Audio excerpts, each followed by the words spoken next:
Hello അസ്സലാമു അലൈക്കും welcome back. അപ്പോൾ നമുക്കിന്ന് കുറച്ചൊരു തിരക്ക് പിടിച്ച ദിവസമാണ്. അപ്പോൾ ഇതവിടെ സെൻറ്റർ പോയിന്റിൽ നമ്മൾ ഒരു കസ്റ്റമറിനെ സാധനം ബുക്ക് ചെയ്തിട്ടുണ്ടായിരുന്നു.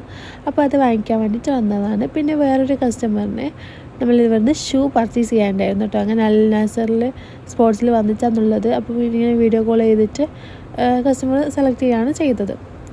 അപ്പം ഈ 2 ഓർഡേഴ്സും നമ്മൾ കൊടുത്ത് കഴിഞ്ഞതാണ് കേട്ടോ. അതിന് ശേഷമാണ് വീഡിയോ ഇടുന്നത്. കാരണം സർപ്രൈസിങ് വീഡിയോ ആയിരുന്നു. അപ്പോൾ ഇത് കണ്ടു കഴിഞ്ഞ് കഴിഞ്ഞാൽ ശരിയാവില്ല എന്ന് വിചാരിച്ചു. അപ്പോൾ ഇതാ ഷൂ ഒക്കെ പർച്ചേസ് ചെയ്തിട്ടുണ്ട്. ഈ ഒരു ഷൂ ആണ് നമ്മൾ എടുത്തത്. കസ്റ്റമറിൻ്റെ കാര്യം പറയുകയാണെങ്കിൽ ആൾ അടിപൊളിയാണ്. കാരണം പെട്ടെന്ന് തന്നെ നമ്മൾ അധികം ഒന്നും ബുദ്ധിമുട്ടിപ്പോകാതെ തന്നെ പെട്ടെന്ന് നമ്മൾ പരിപാടി നിർത്തിയിട്ടുണ്ട്. അപ്പോൾ ഈ ഒരു ഷൂ ആണ് നമ്മൾ എടുത്തിട്ടുള്ളത്. ബഡ്ജറ്റ് ഫ്രണ്ട്ലി ആണ് ഈ ഷൂ. എനിക്ക് പേഴ്സണലി ഇഷ്ടമായിട്ടുണ്ടായിരുന്നു. പിന്നെ നമ്മൾ ബില്ലൊക്കെ ചെയ്തു. പിന്നെ നമ്മൾ ഫ്രൈഡേ മാർക്കറ്റിൽ വന്നിട്ട് പിന്നെ കുറച്ച് സാധനങ്ങൾ വാങ്ങിക്കാനുണ്ട്. പിന്നെ ഫുഡൊക്കെ കഴിച്ച് മടങ്ങി.